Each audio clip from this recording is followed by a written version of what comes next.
皆さんこんにちは、フーディーボーイです。このチャンネルでは寿司動画がとても人気で、その中でも以前投稿した札幌のお寿司屋さんを紹介する動画はとても好評でした。やはり札幌といったら海鮮というイメージもあってか、札幌の寿司はどんな感じなのか気になる人も多いのかなと思います。その時は幅広い価格帯で高級寿司屋から回転寿司まで色々行ってみたのですが、今回は予算2万円を超えるような高級寿司屋さんにいくつか行ってきました。当然、海の幸が豊富な札幌は東京や大阪と比べたら割安に思える高級寿司屋がたくさんあります。しかしその中でもどこに行ったらいいか迷う人もいると思います。そういう方のために僕がいいなと思ったお店の特徴やどんなメニューが出てきたのか一通りまとめて紹介します。そしてせっかく行ってみたいと思ったお店がこの動画で出てきたとしても極端に予約困難なお店だと意味がないと思います。なので今回は予約がまだ取れる可能性のあるお店を紹介します。せっかく札幌に行くなら少し贅沢していいお寿司屋さんに行きたいなという人のお役に立てる内容になっていると思います。今回は4件紹介しますので、ぜひ最後まで動画を見ていってください。また、自由に出張や旅行して地方でも会食する機会が多いであろう個人事業主や社長さんにお得な情報も動画の最後にご用意しています。なので、その情報が気になる方は必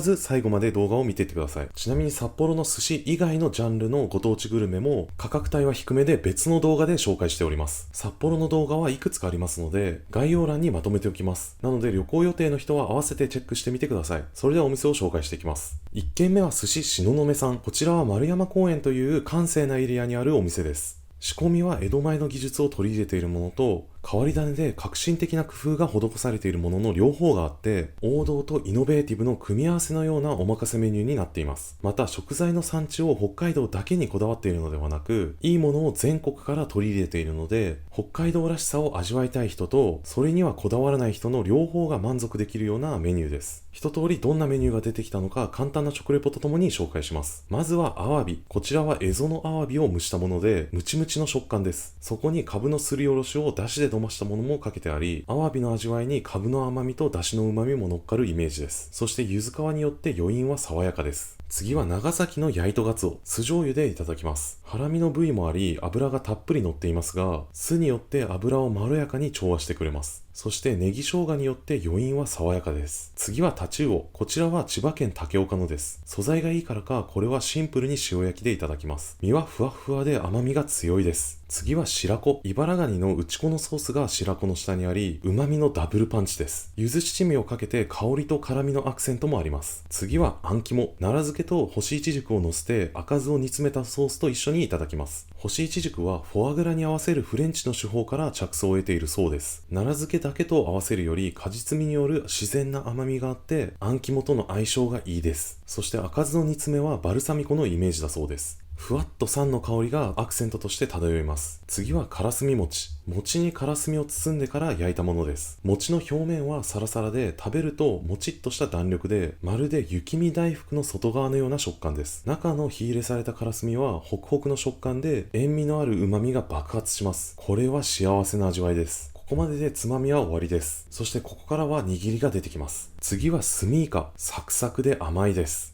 こちらはあまり寝かせずにスミイカならではのサクサクの食感を活かしています。そしてシャリは赤酢が程よく効いていて、塩味と酸味のパンチは強すぎず、ふわっと芳醇な香りがする程度です。次は島味。こちらは5日間寝かせていて、程よく油が身に回っています。食感としてもまだコリッとした歯ごたえは残っていて、食べ応えがあります。次はホッキ貝。表面だけ炙っています。肉厚でブリブリの歯ごたえです。そして生の部分の表面は舌に絡み合うようで官能的な食感です。当然甘みも強いです。次はトロ。北海道戸井の本マグロです。中トロと大トロの間ぐらいの部位だそうです。こちらは19日間熟成しており、溶けてなくなるようで口どけの良さが半端ないです。しかし味覚はなくならず、強い旨味が余韻にも残ります。次は北海道羅臼のサバ。なんと4枚漬けで断面がたくさんあるからか、その断面から油が大量に溶け出してトロトロの舌触りです。次はサワラ。こちらも油が乗っていて旨味が強いです。そして皮目だけ炙っているのでさらに香ばしさがあります。次は赤身の漬けをなんと卵かけご飯の上に乗せたものです。マグロを漬けることでとろみのある食感になるので、卵かけご飯とよく混ざります。そして当然ながら生卵と煮切り醤油の漬けだれの相性が抜群です。次はバフンウニ。完全に無添加、つまり明板を一切使っていません。かといって塩水ウニではないので、形も綺麗で水っぽくなくプリッとしていてクリーミーです。そして一切よどみのないピュアな甘みです。素材のクオリティと鮮度が抜群な証拠ですね。次は穴子の握りにきゅうりの細切りを乗せてから海苔で巻いたものです。細巻きのようにギュッと握り込まないので、シャリと穴子のエアリーな食感にきゅうりもふわっとアクセントとして混ざるようなイメージです。そして海苔もパリパリな状態で楽しめます。最後に出汁の効いたなめこの味噌汁とかんぴょう巻きと玉とデザートが出てきて終わりです。これだけクオリティの高いものが全部で20品ほど出てきて、コース料金は16,500円です。北海道の高級寿司屋さんの中でもコスパは最強クラスだと思います。これだけのクオリティで唯一無二のメニューも出している中で、この価格は地方ならではでしょう。北海道らしさや江戸前の技術以外にもイノベーティブな寿司を楽しみたい人はこちら行ってみてはいかがでしょうか。2軒目はたく寿司さん。こちらはすすきのにあるミシュラン一つ星と食べログ100名店を獲得しているお店です。そんな評判のお店でありながら、カウンターが広くて席数が多いからか予約は割と取りやすいのでありがたいです。全体的にパンチの強いつまみと握りで、酒好きにはたまらないメニューが特徴的です。具体的に出てきたメニューを一通り紹介します。まずは毛ガニ味噌とあえてあるので、カニの身の甘みと味噌の旨味のダブルパンチです。次はマダカアワビ。見ての通り柔らかくてプルプルになるまで煮てあります。そして濃厚な肝のソースと一緒に食べると、アワビの身の甘みに加えて塩味と磯の香りを強く感じます。次はヒラメ。白醤油で味付けしてあるので塩味は控えめです。その代わりかなり熟成してあるようで、旨味が強くてびっくりしました。昆布締めをしていないのにまとわりつくようなねっとりとした食感は熟成ならではですね。パンチが強いと言いましたが、ただ単に味付けが濃いっていうわけではなく、このように素材の良さを引き出したからこそ感じる満足度の高さという意味でのパンチの強さがあるのは嬉しいです。次はカツオ。こちらは漬けにして当たりネギを乗せています。当たりネギはネギをすりつぶして生姜と合わせた薬味ですが、なぜかニンニクのようなパンチの効いた香りをもたらしてくれます。じゃあニンニクでいいじゃんという人もいるかもしれませんが、辛みが控えめで口は臭くならないのと、爽やかな香りもあるので、そうはならないです。カツオ自体も漬けにすることで酸味がまろやかになっており、とろけるような味わいです。次はボタンエビ。こちらはなんとエビ味噌と卵と一緒に塩辛にしています。塩辛にすることでボタンエビの甘みが際立ちます。またエビ味噌と卵と一緒にあえて食べることができて、甘みの他に濃厚な旨味と甲殻類の強い香りが一体化した味わいを楽しめます。そして余ったタレはシャリと一緒にいただきます。赤酢が少し強めに効いているシャリで、酸味が塩辛による強めの塩味をうまく調和しています。次は余市の紫ウニ。こちらはなんと最強味噌漬けにしています。優しく味噌の味がふわっとした後に、ウニの濃厚な甘みと旨味が溢れ出すイメージです。次はあん肝。こちらは煮付けになっています。おそらく人生一と同等レベルの柔らかさで、ふわふわかつトロトロの食感で幸せな味わいでした。その後はキンキ。炭火焼きにしたものに上から肝醤油をかけています。赤酢のパンチが強めなシャリが消えそうなぐらいそれを上回る旨味のインパクトです。そしてここからは握りが出てきて、最初はカスゴダイ。シャリは固めで大粒、なおかつ大きめの握りです。そしてカスゴ自体も大ぶりのカットなので食べ応えがあります。大きいと言ってもほろりとほどけるような握りなので食べづらいことはなくよく混ざります。次はクエ。こちらも寝かせてあって噛めば噛むほど旨味がじわじわとやってきます。その後はブリ。脂がかなり乗っていて口どけがよく脂が溶け出していきます。次は時知らず。スモークした上で玉ねぎの醤油漬けを中に挟んでいます。なのでスモークサーモンのカルパッチョのような洋風なテイストも少しあります。あくまで醤油漬けなのでシャリにはよく合います。次はアジ。見ての通りシャリを丸々包み込むように大きくてブリブリです。フレッシュで脂の乗ったアジをこれだけたくさん頬張れば当然ながら食べ応えがすごいです。また隠し包丁がたくさんあるので断面から脂が染み出してきてとろけるような舌触りです。その次はマグロの赤身。フレッシュな酸と赤酢の相性が抜群です。そして次は中トロ。脂が溶けてなくなるような感覚の中に固めのシャリの歯ごたえがあるので旨味をずっと味わっていられます。脂と旨味が強い握りであればあるほどそれを受け止めるようなシャリとの相性が際立ちます。そして中トロで脂の海に埋もれた後にはしっかりめに筋目されて酸味の効いた小肌でさっぱりとします。その後は車エビ。つまみで出てきた大ぶりなねっとりとしたボタンエビとは対照的でプリプリの食感を存分に味わえます。そして中にはエビ味噌が挟んであるのでこれも旨味のパンチが強いです。次はホタテ。細切りにしてあるため口どけがよくジューシーです。握りにするなら生のホタテらしいプリプリの食感よりもシャリとの混ざりやすさを重視したこういう形もいいですね。そして終盤に近づいてきたので塩とすだちで爽やかな味わいになっています。その後はバフンウニ。最高に甘いです。パンチの強いシャリが塩味の役割をうまく果たしていて、ウニがかなり甘く感じます。そして次はアナゴ。見ての通りふわふわです。口に入れた瞬間、ほろほろと崩れて油が流れ出る感覚は幸せです。そして最後は超濃厚なエビ出汁のお椀と玉が出てきて終わりです。玉は甘さがかなり控えめで、酒飲みで甘党ではない僕みたいな人からしたら最後までこれをつまみに飲めるので嬉しいです。以上が宅寿司さんで食べた全22品でした。これだけ食べてコース価格は1万8000円なので、先ほどの寿司東雲と同じぐらいコスパは最強クラスの高級寿司です。旨味のパンチが強くて酒が進む味わいのものが大好きな人はぜひこちら行ってみてはいかがでしょうか。3軒目は寿司祭和吉さん。こちらは丸山公園にある有名店です。なんとミシュラン2つ星ゴエミオ3トック食べログのブロンズ賞を獲得しているほどの評判でありながら、日にちを選ばなければ予約は取れる可能性があります。こちらのお店はとにかく素材のクオリティが半端ないです。そして東京のお店で修行していた経験から江戸前の仕込みを施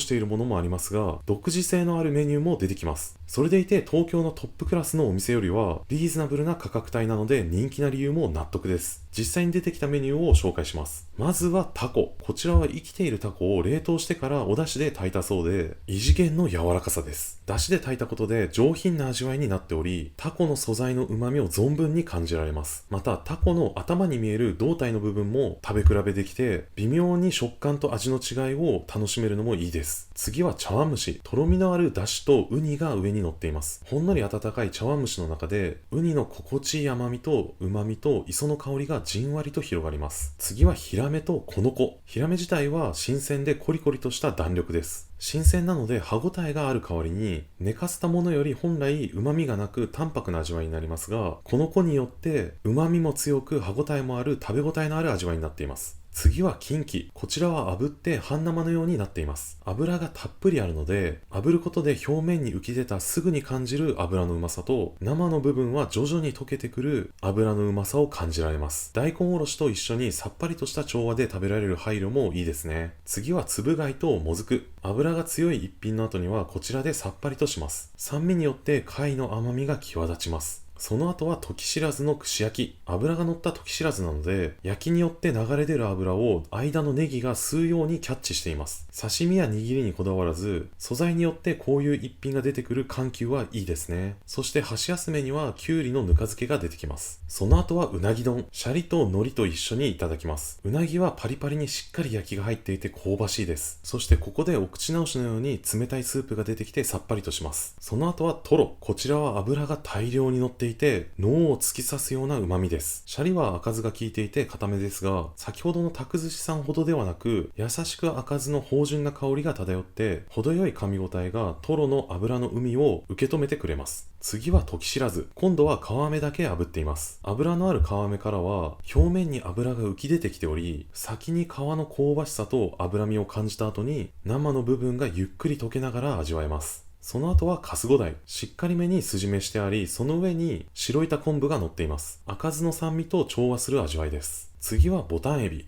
見ての通り個体がバカでかいので、握りに必要な分だけに切った際の切れ端でまずはテイスティングです。これだけでも甘みが強くて最高です。握りになるとさらにねっとり感があって、シャリによって甘みも際立ち超濃厚です。そして噛んでも噛んでもなくならないぐらい口いっぱいにボタンエビがあって、食感としても食べ応えが最高です。次はホッキ貝。こちらも見ての通り超肉厚です。ボタンエビとは微妙に違う甘さで、みずみずしい貝のジュースの中に甘みがあります。食感はツルツルと滑らかなので、当然それもボタンエビと全然違います。同じぐらい強い甘みでも2つの全く違うものだと飽きずに甘みの幸せがずっと続くようなイメージで幸せです。次は島味。当然のように超希少な天然の島味が出てきます。程よく脂が乗っていてベタつくような脂はありません。代わりに上品で深みのある味わいで余韻が長いです。そして次はアワビ。シャリが隠れて見えないほど大量に乗っています。贅沢すぎますね。柔らかくムチムチに仕上がっていて上品で芳醇な香りがぶわっと広がります。肝ソースはサラサラで塩味も控えめに仕上げてあって、磯の香りを上品に足すような感じになっています。次は車エビ。これもでかくてブリブリです。火入れは半生とまではいかないぐらいですが、ホクホクになるぐらい火入れされているというよりは、半生に近くて弾力のある食感が保たれている程度です。その後はバフンウニ。こちらはもはや説明不要でしょうか。この日出てきたメニューの中で一番甘みが強いです。間違いなく最高クラスのウニです。そして終盤になってきたので、しじみ汁でほっと落ち着きます。その後はトロの手巻き。こちらはトロの油による美味しさはもちろんのこと、嗅覚への刺激がすごかったです。香ばしい海苔の磯の香りと赤酢の香りとトロの酸の香りが混ざって一気に刺激してくるようなイメージです。最後はデザートのようなほんのり甘い玉で終わりです。以上が寿司菜和吉さんで食べた全メニューでした。お任せコースは32,400円で、先ほどの2店舗を見ていると一見高く感じるかもしれません。ですが北海道で最高峰の素材を使っていることを考えたら、その値段の価値はあると思います。北海道でトップクラスのクオリティで贅沢な寿司を食べたいっていう人は、ぜひこちらへ行ってみてはいかがでしょうか。4軒目はすすきの寿司金さん。こちらはすすきののど真ん中にあって、ミシュラン一つ星と食べログのブロンズ賞を獲得しています。こちらのお店は北海道の食材を使いつつ、王道の江戸前寿司を味わえるような感じです。どうやら店主さんは東京の寿司屋に足を運んで勉強して回っていたそうです。どんなメニューが出てきたか一通り紹介します。まずはマダイ。塩と醤油で食べ比べです。弾力は残しつつ、少し寝かせて旨味が引き出されている洗練された味わいです。次はえりも岬のつぶ貝。つぶ貝の名産地ですね。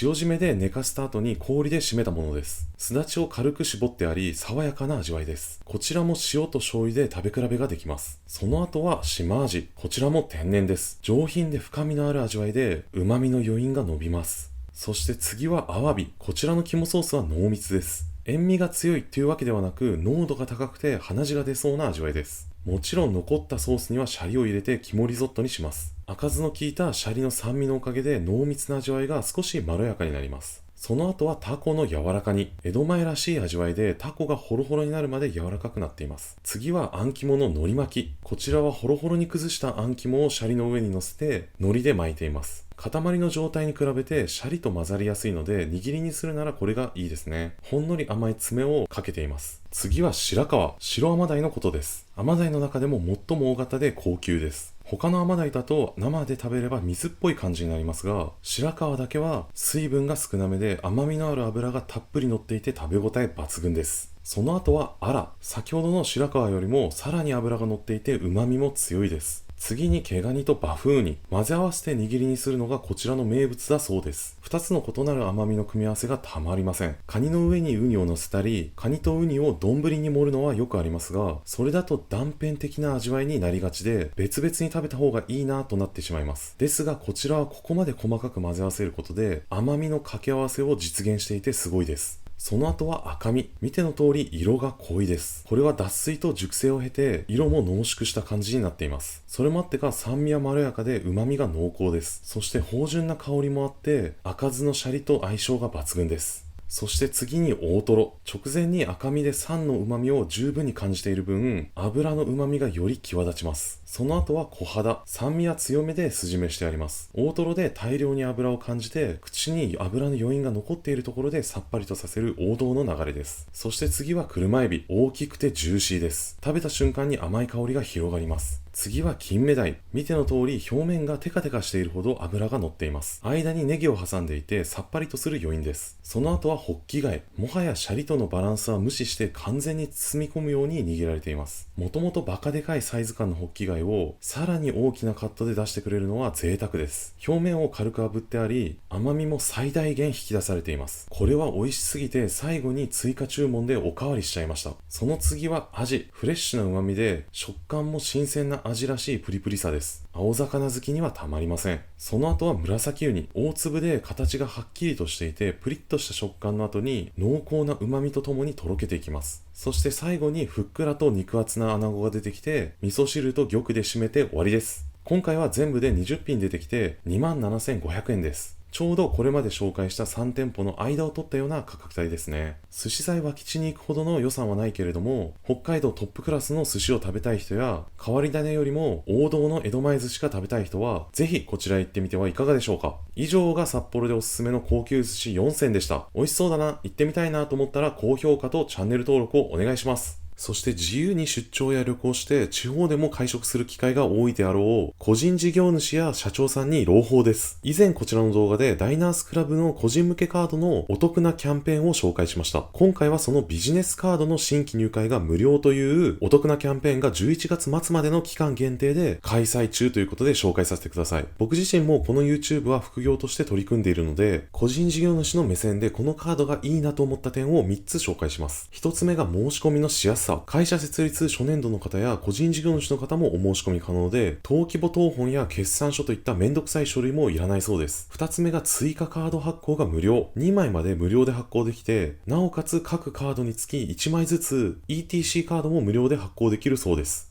例えば従業員やご家族に使ってもらうカードとして発行できていいですね。しかもポイントは個人カードを含み全て合算されるので、ポイントの使える幅が広がります。3つ目が無料のコンサルティングサービス。不動産や事業の売買、IPO といった内容の相談窓口もあるそうです。僕からしたら遠い未来の夢のような話ですが、起業当初から成長した先まで成功までの道のりをサポートしてくれるのは嬉しいですね。他にもトラベル、ゴルフ、シェアオフィス、会計ソフトでの優遇もあり、保険も充実しています。ちなみにグルメに関しては個人カードと同様に、エグゼクティブダイニングという2名分のコース料理のうち1名分が無料になる特典もついてきます。詳しくは概要欄の URL からチェックしてみてください。それではまた。